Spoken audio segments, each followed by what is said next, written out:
There's an epidemic across the country that doctors say can pose a serious health problem, but it's not what you might think.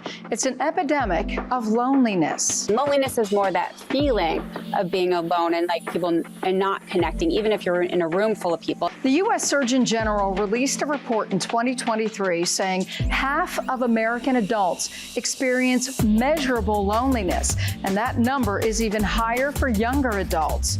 We look at ways to combat this problem and build connections within our communities. It's all straight ahead on this week's edition of Prescription for Life.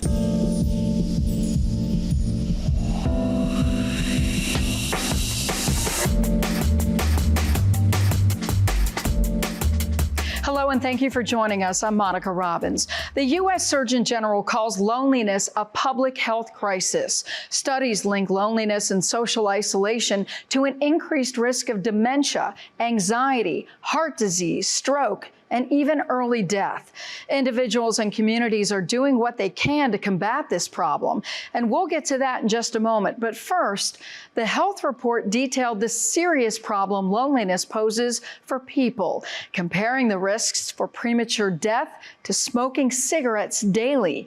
And it's more common than we might think, with 1 in 2 American adults reporting experiencing loneliness. Social connection is as fundamental to our mental and physical health as food, water, and sleep. And it affects our performance and productivity at work, school, and in our communities.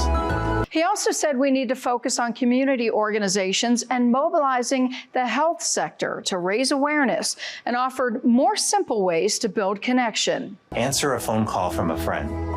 Invite someone over to share a meal. Listen and be present during conversation. Seek out opportunities to serve others. Connect, share, listen, and serve. All sounds simple enough. And the report also looked at how loneliness is impacting young adults. Charmaine Nero has more about that group. There have been concerns even pre-COVID with the lack of social connection or the decrease in social connection that people are experiencing because of technology in our lives and how the community has been set up. According to the report, Americans spent about 20 minutes a day in person with friends in 2020, down from 60 minutes daily nearly 2 decades earlier. With the loneliness epidemic hitting young people ages 15 to 24 especially hard. Loneliness is more that feeling of being alone and like people and not connecting, even if you're in a room full of people. And that can happen for people as well, especially for those who maybe lost some social skills during the pandemic or didn't have a chance to develop them. While about 1 in 2 American adults of all ages and backgrounds report experiencing loneliness, experts are now calling for more pro-connection policies to increase education on the benefits of social connection. It's extremely important that we prioritize this for ourselves, and that those of us in medical and mental health, that we also ask our patients and work with our patients on increasing that now that we have a better understanding of how important it is. Charmaine Nero, KARE 11 News. Now to our expert who digs deeper into this issue, including how we got here and how we can get out. Joining me now is Dr. Ardeshir Hashmi, who is Chief of Geriatric Medicine at Cleveland Clinic. Thank you so much for being here. My pleasure. Thank you for having me. All right. During the pandemic, it's understandable that people felt lonely, especially during lockdown, and especially for older people who were more vulnerable and, you know, they couldn't see the grandkids, they couldn't see the kids. But in last May, the U.S. Surgeon General declared loneliness an epidemic. Why?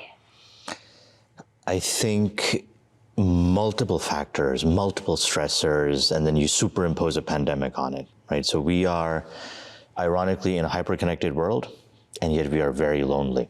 And the reason that we're very lonely is life has changed a lot. We're living longer. There's all these medical advances, so that's a good thing. But with that, as you know, we all know, a lot of loss. People pass away, they move away, families are living sort of across state lines, even maybe internationally. And so with all of this sort of mobility, the sense of loss as someone is going through the various stages and getting older, it's great that they're living longer, but their world is now like really shrinking.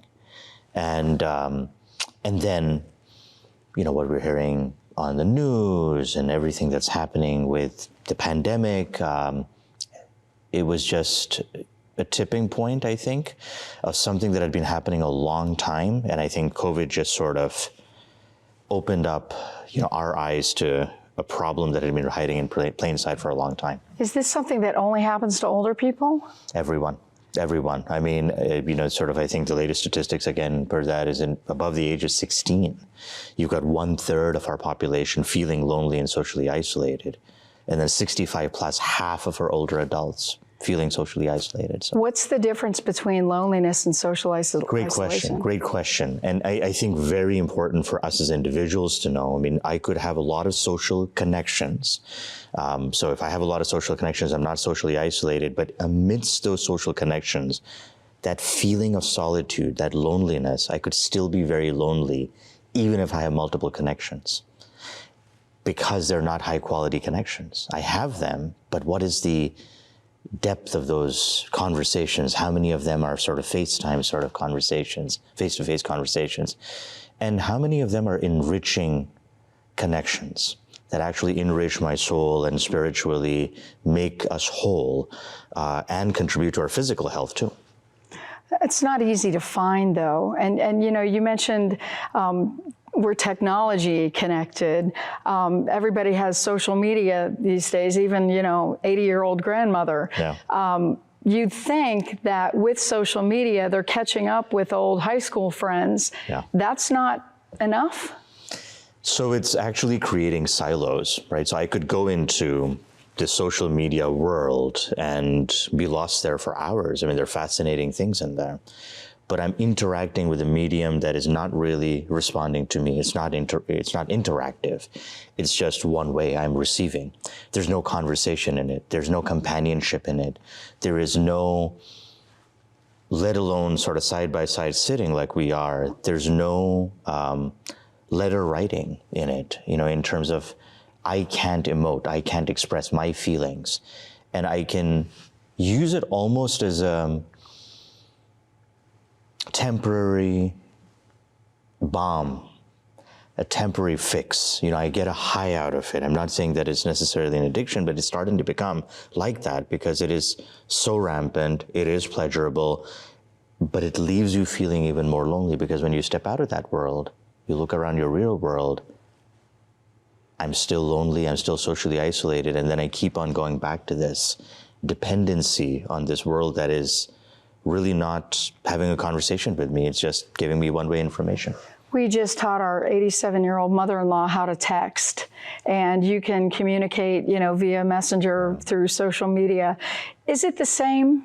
Is it the same when you're not talking face-to-face or you're not even talking on the phone? No, it isn't the same. Again, is the quality of that connection. Technology, is as good as we human beings employ it. I think virtual technology, virtual platforms that actually connect us and we have some FaceTime with each other meaningfully, where I can see your expression, you can see mine, you can, sort of respond and, support me. Those are great. But, the personality that gets lost in it, the messages that get confused, the messages that get lost or maybe even misconstrued in all of these other types of communication, that is irreplaceable. I think a lot of people are dismissive of loneliness, but why shouldn't they be? How does this impact you physically? Multiple ways. We know that 30% increase in the risk of heart disease and stroke risk. Wow. 50% increase in the risk of dementia. These are facts that are just so glaring and scary that we need to really, sort of pay attention to them.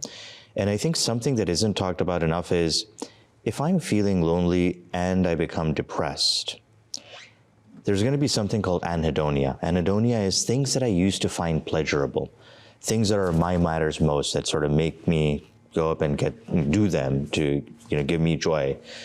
I just will not feel like doing it. And I'll have no other explanation for this than the loneliness and socially isolated milieu that I've been in and I'm stuck in. So a lot of people define themselves by what they do for a living. And then all of a sudden, maybe they lose their spouse, maybe they get divorced, and then they retire. Yeah. And now they find themselves sitting at home with nothing to do, and they never really made those friend connections. They have a lot of acquaintances, but not enough friend connections, and they don't know what to do. And like you said, they find themselves sitting in front of the television all day. What do they do? Thank you for asking this. I mean, Monica, I see this every day. And sort of my mentor used to sort of turn to the person who had retired, and he would say, sort of to him or her and their spouse, how is it going for both of you? And I'd be like, why do you ask a question to both? And he used to say, look, in other cultures, they have this term, rewired, not retired. So if you don't plan for what things are going to look like after retirement, if you don't stay mentally active, engaged, very soon you'll be engaged in all of this passive activity where you're not doing the things that you always thought that you would be doing because you have no plan. And when you have no plan, you're just going to be sitting there at home, probably getting in the way or in the hair of your spouse or significant other, and adding to that stress because you're so used to, even though we all have job stresses and sort of day-to-day life, when we lose that, we lose a lot of circles that we've built up over time, our own sense of self-worth, how society sees us, and there's no calendar that I have to use as an anchor to sort of tell me exactly how I'm going to stay engaged. And so I have to now do this all on my own with my own creativity. And it can be very constructive if it's planned, but it becomes very destructive if it's not planned because I'm lonely, I'm frustrated, I'm sad, and then I start to sort of maybe even take it out on people who I don't mean to take it out on. So for the person who's already in that position, how do you fix it? What do you do? I think you've got to be very mindful. Scheduling this sort of activity is very important. There is this huge phenomenon in the United Kingdom, very popular, called social prescribing. So when you go to our doctor, they give us a pill, a medical prescription. Just like your prescription for life, social prescribing is me finding out what matters most to you, and it could be multiple things that only you are the expert in, and then connecting you to those avenues, those partners, those folks who are already doing this, but they're looking for people who are engaged in that activity. And our role, I think, as clinicians, to be that ambassador, to be that connector. That social prescription is absolutely key because it helps us do our job. It helps me stay healthy as an individual. So you go to your doctor, you've got to ask them about the social prescription, and also to actually plan with your team, with your health team. How am I going to schedule by day of the week the things that I'm going to be doing? Because if you schedule it, they'll get done. If you don't schedule it, it seems kind of strange in the beginning.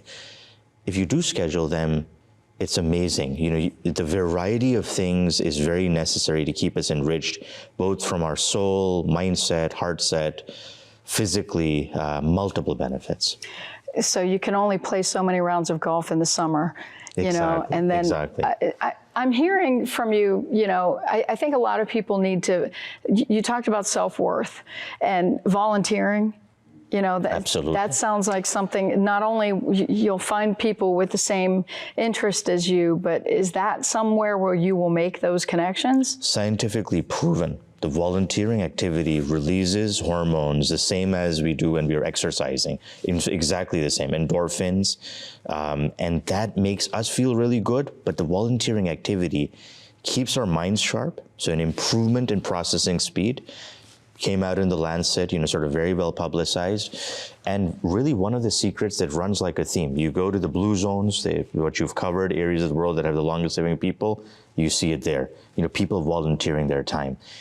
And the social networks that it starts to rebuild. Meaningful connections of the person who's on the receiving end, gratitude for the time that you volunteered and the bond that you formed there.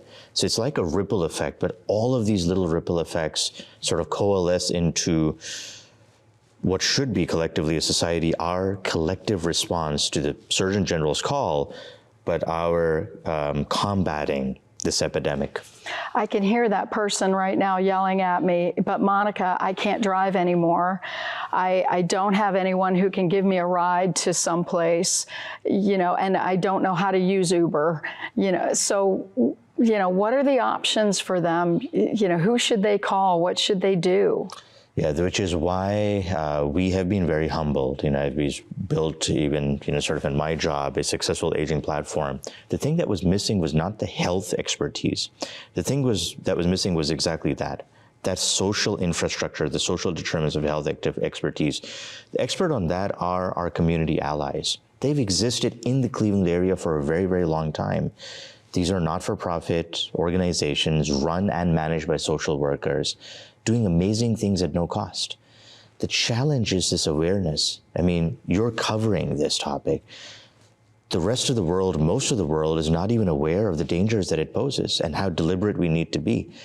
The next step, as you logically are sort of asking about, is trying to make this as easy as possible. So I'm always in favor of make it all services on a unified platform and reach out. You know, you don't have the ability to come to us. We have the ability to come to you. We have a lot of things that are happening in a reactive setting, like, for example, hospital at home. But community health workers can also come into your home. They're from your community. They're known quantities. But they are coming in equipped with that knowledge of, I'm going to be bringing that care to you. I'm going to be bringing that social connectivity to you. And that includes technology. I mean, as you said, you know, when we retire, even whatever era of technology that we grew up in, it's always changing. It's always evolving. I have to struggle to keep up with, you know, sort of the younger physicians on my team. But the fact is that when we're learning something new, you know, volunteering is number one. Number two, when I'm trying to learn something new, there's such connections being made in the brain that too is contributing to my mental health, my brain health, my physical health, plus it's empowering me. So that feeling of like, yes, the technology is changing, but it can also connect me to other people, not to this artificial world that doesn't talk back to me, but there are other older, younger, any sort of person like me that can connect across virtual platforms, people in other states who are going through the same stages of life, and even younger folks. You know, the joy that our children, our grandchildren, our great-grandchildren bring to us. That is the therapy for us. And the benefit of our years, the wisdom of our years and our experience that they get, there are very mindful artificial intelligence-based platforms that are making this very easy, and the learning of these platforms very easy too. So for the children, the grandchildren, I mean, none of us talk anymore. You know, kids will sit at the dinner table on their phones, but for them, you know, watching this and knowing when was the last time you talked to grandpa, or even your elderly neighbor next door who had no children, what should they be doing? I think they have an incredible role to play, and I would say listening with an open mind.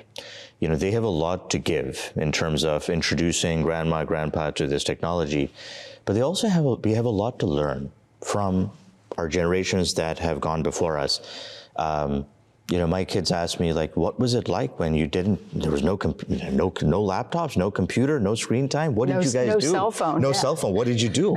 And how old were you when you actually, you know, had these things for the first time?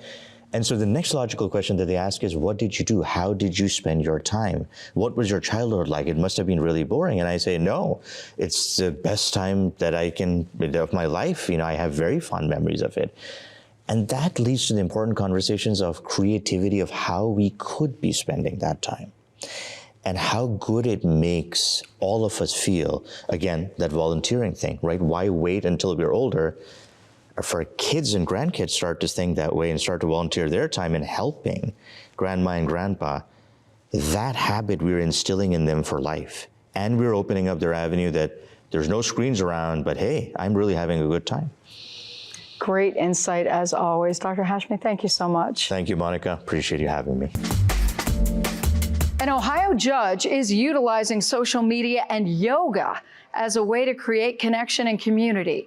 Our Cleveland TV station and former director of the Ohio Department of Health, Amy Acton, share his story.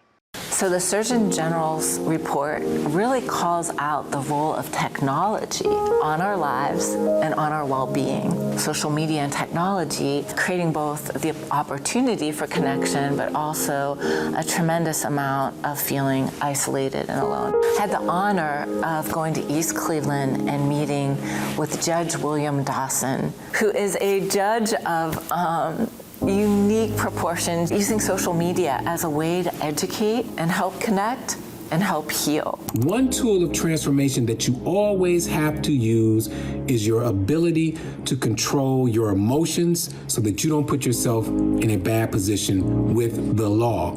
I said, you know what, I'm gonna be a different type of judge. I'm gonna be compassionate, I'm gonna be understanding, and I'm gonna have a belief in second chances.